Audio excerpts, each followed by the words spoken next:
Hi, good morning everybody. Today we're actually repotting or potting up some of our currant and seaberry plants. I'd already started and I figured, well, I should probably at least grab my camera and kind of show you our little workflow here. So if you're interested in that, stay tuned. So this is our little storage area. We've only got the 3 plants done, but got a male seaberry here and a couple of different, well, here's another male, and here's a botanical, whatever you call it, named variety of seaberry, and they're in really small pots like this that they came from in the nursery, and that just wasn't enough. It was starting to get root bound. So in order to make it through the rest of the summer and the winter, if we don't plant them, we definitely need to get bigger pots. Here's our nursery area, and this is kind of what we're dealing with. We have one currant here that's in too small of a pot and it's starting to yellow out, and then we have a whole bunch of other ones. I think that might be a grape, but I'm trying to focus on just these currants that are doing well in these smaller pots. This is probably a black currant, and then we have some red ones over there. As you can see, they won't be able to retain as much water during this hot, the hot part of the year. So we're just trying to give them the best chance to make it through, because we don't have a place to plant them yet. So we got to keep them in this little nursery for as long as we can. So the workflow here isn't anything too special. You can see there's still a bit of a plant right here. We'll just dump it out if we can.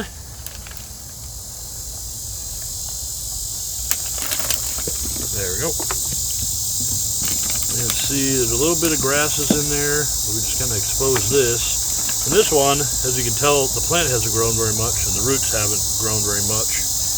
But if you look at this one might be the same. You can see how there's the seaberry. There's also all these grasses, so it's hard to tell these roots which one is which. But what we're trying to do is just get it in a bigger pot. And how we do that, just a little bit of shovel work. We had just picked up a load of compost from Green Cycle here in town. And that way we get aged compost in here to give all the nutrients it might need. And then of course it'll have the space that it wants. And hopefully I'll get us through, especially during these hot months. A smaller pot just dries out so quickly that we really should have just potted them up in bigger pots, but we didn't know exactly how all this was going to work out in this kind of our first year of having a nursery.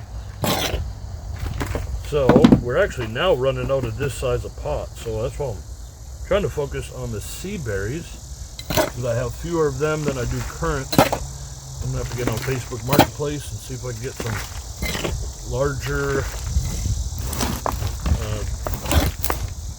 pots, I suppose, and continue the work probably on another day. So you can see it takes quite a bit of dirt. In the past, I've always just planted stuff. I've never kept a nursery.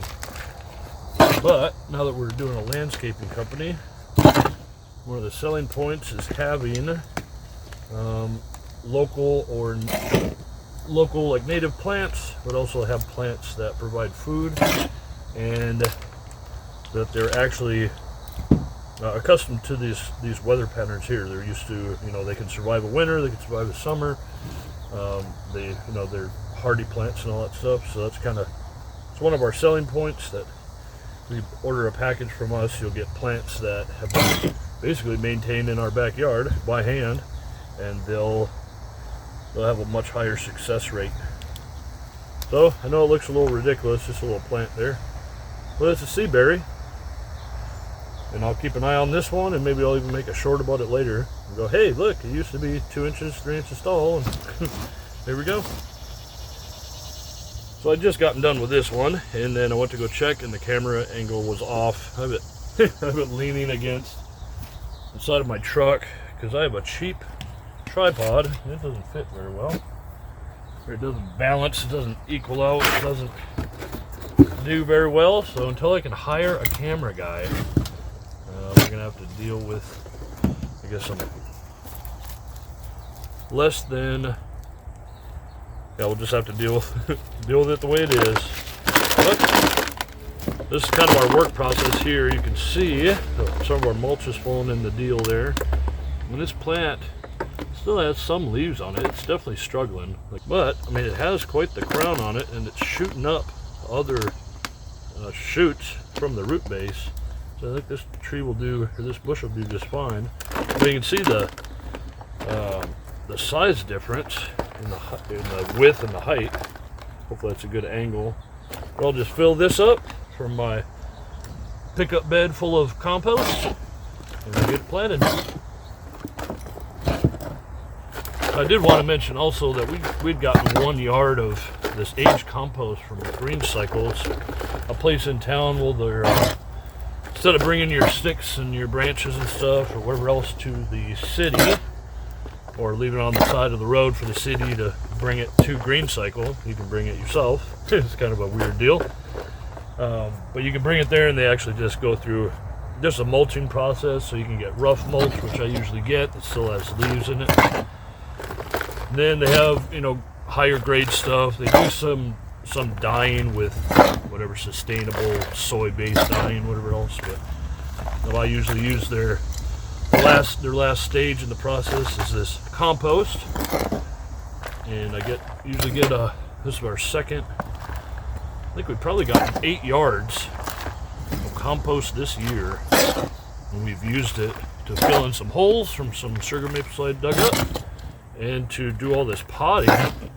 And we have a small nursery, but the amount of dirt it requires is much more than I'd be able to produce with a backyard compost. Like there's just no way. I'd have to be taking in food scraps from restaurants, but restaurants, you're not quite sure what's in their food or in their waste or any of that stuff, so it's not exactly an option anymore. So you got to depend on the next best thing, and that's, you know, a local wood chipper mulcher that has a compost thing, and that way you can get your seed berries in bigger pots when you need to.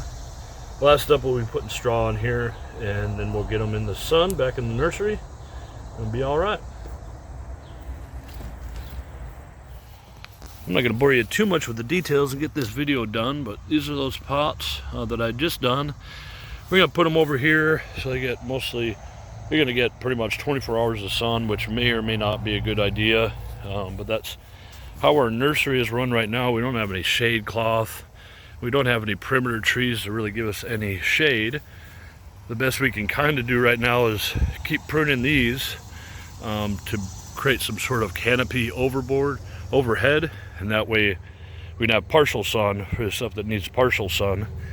You can see here, there's some things like this hazelnut is doing really well, but it also gets only morning sun and not much in the evening, and it seems to really like that. Now over there is where I had my sea berries. You can see a couple right here, and these pretty much got the brunt of everything because the evening sun comes over like that, so there really wasn't much shade. So they seem to have been doing okay, but then there's some that another plant is taking over, and this one, there's some other grasses in there, but this one's doing okay. But it's kind of nice to, I mean, this is kind of the work that's required in the nursery, especially if you start off with such small spots, is you got to put your hands on the plants and weed them and do whatever else you need to do, because it is work, because it saves money, because a lot of these actually came from cuttings of this or cuttings of that, and I just put them in extra pots. So this is a free plant basically, and I just need to put in the work to maintain it. And before I forget, I actually wanted to mention that, like, the workflow part is really the potting of the plant is easy. It's just the travel time between here and there. So what I should have done is I should have actually parked my truck maybe closer to the nursery, maybe to like right here or back over there. Like, there's a reason why this path is so wide. So I get my truck all the way back there, and then I'll just have to walk a couple of feet instead of walking all the way through and dodging stuff and all that. So that's kind of one of the things that I just need to be aware of to speed up this whole process.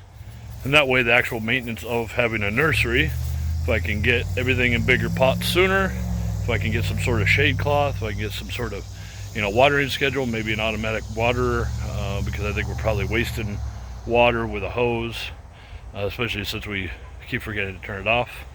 But some of those things are, I'm only finding out because we tried it. You know what I mean? Like, we bought some plants last year and let them overwinter. We saw that a bunch of stuff survived, some apple trees and whatnot. We're like, well, I guess we'll keep going. So now we have a spot. We just need to, fine-tune our little process here. So I'll leave you with that, with a shot of my Chinese apricot in the background. I want to thank you for watching, and I really got to get some of this work done because it's getting hot. But thank you for watching. We'll see you next time. All right, bye-bye.